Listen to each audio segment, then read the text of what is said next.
Muito bom, gente. Vamos continuar aí o nosso curso previdenciário, parte de custeio, parcelas excluídas do salário de contribuição. Então, quais outras parcelas que nós temos? Vamos dar uma olhadinha aqui. A multa de 40% do FGTS pela despedida sem justa causa. Então, essa multa de 40%, que na verdade hoje em algumas circunstâncias pode se transformar numa multa de 20%, né? A reforma trabalhista deu essa previsão, mas qualquer multa dessas que é paga para sobre o FGTS, né? Que é paga em decorrência de despedida sem justa causa, ela tem natureza, evidentemente, o quê? Indenizatória. Ah, por que é indenização? Porque eu perdi o emprego. Eu tive a perda do emprego, obviamente, é algo negativo na vida de uma pessoa, se foi sem justa causa. Claro que se eu pedir as contas, em tese não foi algo negativo, que foi a minha vontade pedir.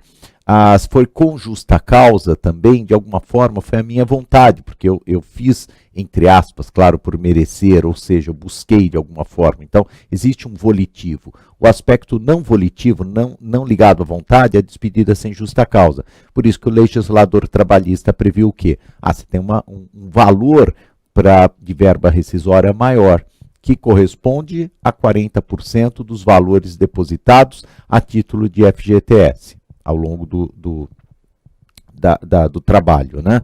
Daquele vínculo laboral. Bom, então daí a pessoa já consegue, claro, reconstruir ou tentar reconstruir a sua vida laboral. Muito bom. Então o que a gente tem aqui? Essa multa de 40%, ela tem natureza indenizatória pela perda do emprego, razão pela qual sobre ela também não incide contribuição previdenciária. Quando você pega as verbas rescisórias, foi mandado embora, todas as verbas rescisórias. Algumas terão incidência de contribuição e outras não. Então, nessa verba não vai ter incidência. O que mais? Licença-prêmio indenizada. O que é licença-prêmio? Licença-prêmio é um benefício, normalmente, mais encontrado principalmente nos regimes próprios, servidores, mas também no setor privado. E no mais, a gente não pode esquecer o seguinte, servidor efetivo também pode estar vinculado ao regime geral. E é muito comum isso. Pega os municípios, a maioria dos municípios no Brasil, aqueles servidores efetivos, aqueles servidores estatutários, eles são vinculados, no que diz respeito à Previdência Social, ao INSS, ao regime geral de Previdência Social. Então, muitas vezes, nos estatutos dos servidores, tem licença-prêmio, tem previsão de licença-prêmio, que é uma espécie de abono à assiduidade. Então, por exemplo, título de exemplo, que isso depende de cada estatuto. Você ficar 5 anos sem o número X de faltas injustificadas, você tem direito a 3 meses de licença, umas férias extras, entre aspas, né? Nesse caso, você muitas vezes é comuníssimo, principalmente no setor público, você não conseguir gozar dessa licença-prêmio, gozar dessas férias extras, vamos dizer assim. Por quê? Porque tem poucos servidores ou poucos empregados, então o empregador ou o ente público, o município, ele indeniza. O que quer dizer isso? Ele paga essa licença-prêmio, você tem um dinheiro extra. Você vai trabalhar, você não vai continuar trabalhando, vai ter o seu vencimento normal, e o que era para você gozar como licença-prêmio, você vai receber em dinheiro. Receber em dinheiro, esse dinheiro é pelo quê? Pela perda de um direito. Perda de um direito, a compensação é pecuniária, financeira, razão pela qual indenização. Verba de natureza indenizatória não tem incidência. Licença-prêmio. Que mais? PDV, o plano de demissão voluntária. O que é o plano de demissão voluntária, gente? É o seguinte, às vezes as empresas têm políticas de recursos humanos para minimizar os danos decorrentes das demissões, principalmente quando a demissão é chamada demissão em massa, porque isso gera uma instabilidade emocional na empresa, os próprios funcionários que ficam chateados, que os seus companheiros foram mandados embora, e além disso ele mesmo fala, bom, amanhã sou eu. Então, para evitar isso, eles pensam assim, vou abrir, antes de fazer a demissão em massa, eles abrem um PDV, fala o seguinte, olha, quem quer ser mandado embora.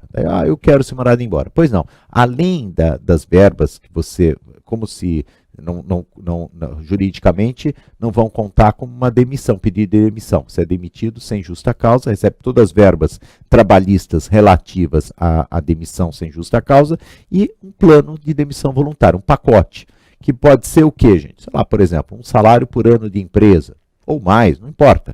É o que for oferecido. Eu quero. Então, não sobre as verbas rescisórias, hein? Não confundir, mas sobre o pacote de PDV, lá um salário por ano, sobre esse valor não incide contribuição previdenciária. Por quê? Porque tem natureza indenizatória. Eu perdi o emprego. Então, por essa razão, é que o PDV sobre ele não tem incidência. Que mais? Benefícios previdenciários ou assistenciais, não importa quais sejam, exceção feita ao salário maternidade, porque você já guardou isso daqui, porque cai direto.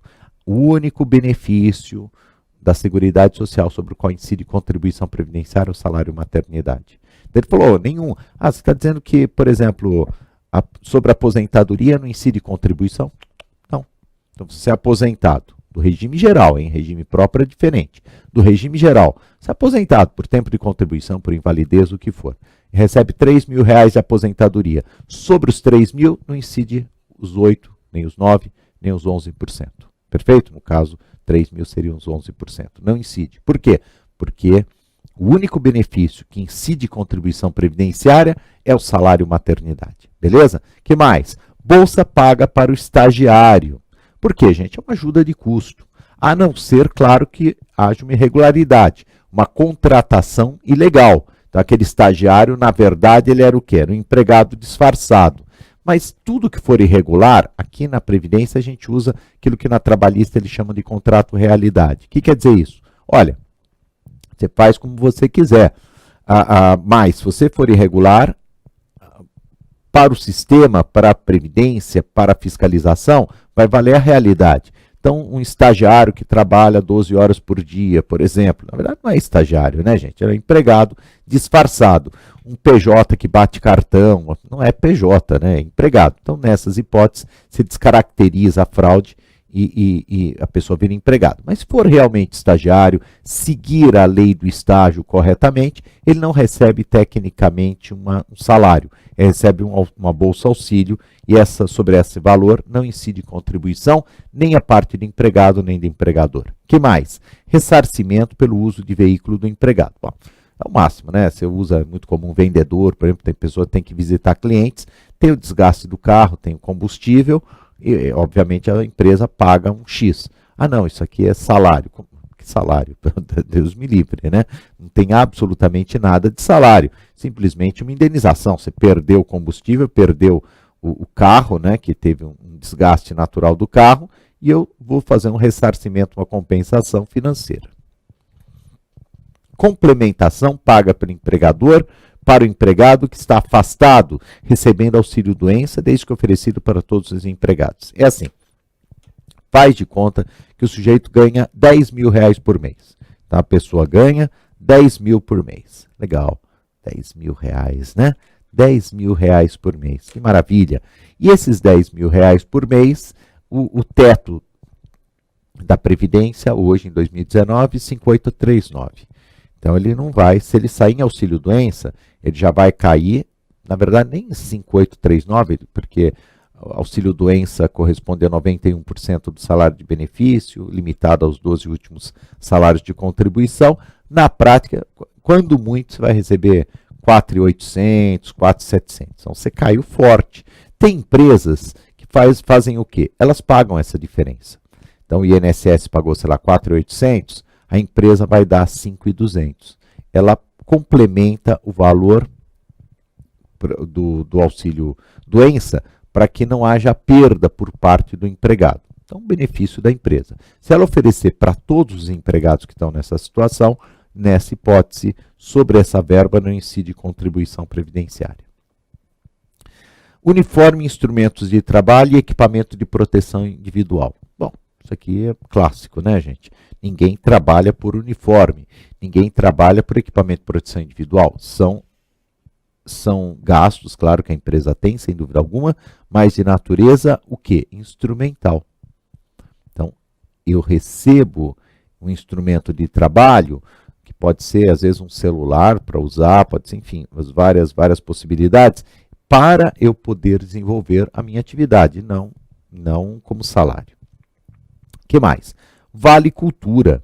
Vale Cultura que não pegou muito, né? Mas que a ideia é boa. A ideia, não sei quanto é hoje, mas né, me lembro de algumas empresas pagavam R$ 50, era pouquinho. Mas o que você recebia? Você podia usar para comprar um CD, na época que se comprava CD, um livro, né? Então a ideia do Vale Cultura é um instrumento para eu me aprimorar e ser um melhor empregado. Então por essa razão também não tem natureza salarial e não incide contribuição previdenciária. Os valores recebidos a título de Bolsa Atleta, também muito parecido com estágio, só com estágio já direcionado para a área do atletismo, né?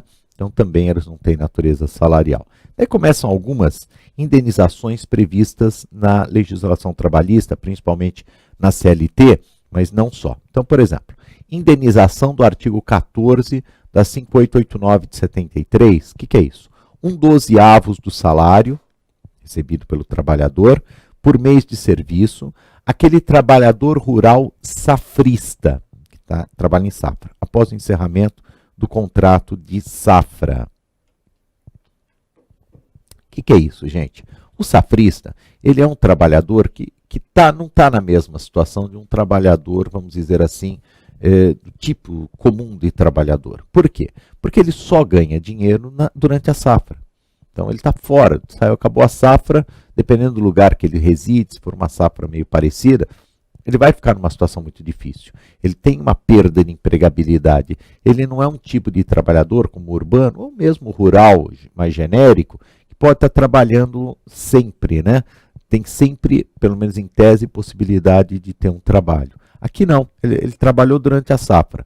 Vamos dizer que a safra foi pequenininha, foi 4 meses. Bom, e os outros 8 meses ele tem família para cuidar. Então, o legislador previu uma verba de natureza indenizatória por essa razão. Cada mês que você trabalhou como safrista, vale como 1/12 do seu salário. Então, por exemplo, se você trabalhou por 4 meses, numa safra de 4 meses, você vai ter o seu salário mais 4/12 no final do contrato. 4/12 vai dar 1/3 do seu salário de verba de natureza indenizatória. Sobre esses 4/12 ou 1/3, você não tem incidência de contribuição, ok? Indenização prevista no artigo 9º da Lei 7238 de 84, que é um salário caso o empregado seja demitido sem justa causa 30 dias antes da data base. Gente, isso daqui se entende dentro de um olhar histórico. Por quê? Como é que funcionava antigamente, na década de 80? Essa lei é da década de 80. Você possuía uma inflação altíssima, completamente descontrolada, que chegou a 30% ao mês, 20% ao mês. Então, era uma tragédia total sobre essa ótica da inflacionária. Então, ao longo do tempo, você tinha a data base anual, normalmente, né? Em alguns momentos até ela passou a não ser mais anual. O que era a data base? Era o momento para reposição. Você podia ir tendo alguns adiantamentos, alguns reajustes, mas sempre você ia perdendo. Então, muito mais do que hoje. Sei lá, valores de hoje. Você começava recebendo 5 mil, mas com as perdas inflacionárias, esses 5 mil, eles perdiam valor rapidamente. Então, você chegava para o trabalhador, a data base, aquela data em que haveria uma reposição das perdas inflacionárias, era muito relevante. Era sensacional. Era o momento do ano do trabalhador. Falar, bom, agora eu volto a ganhar aquilo que era o correto. Isso hoje não tem tanto sentido porque houve uma estabilização da economia e a inflação é baixa. Mas naquela época isso era muito importante. Daí imagina, você esperou, ganhando um pouquinho, cada vez menos, menos de 30 dias antes da data base você é mandado embora. Então você tinha uma indenização. Você tinha um salário, você recebia um salário como indenização por ter sido demitido menos de 30 dias antes, 30 dias ou menos antes da data base. Então, só para a gente entender esse caráter indenizatório.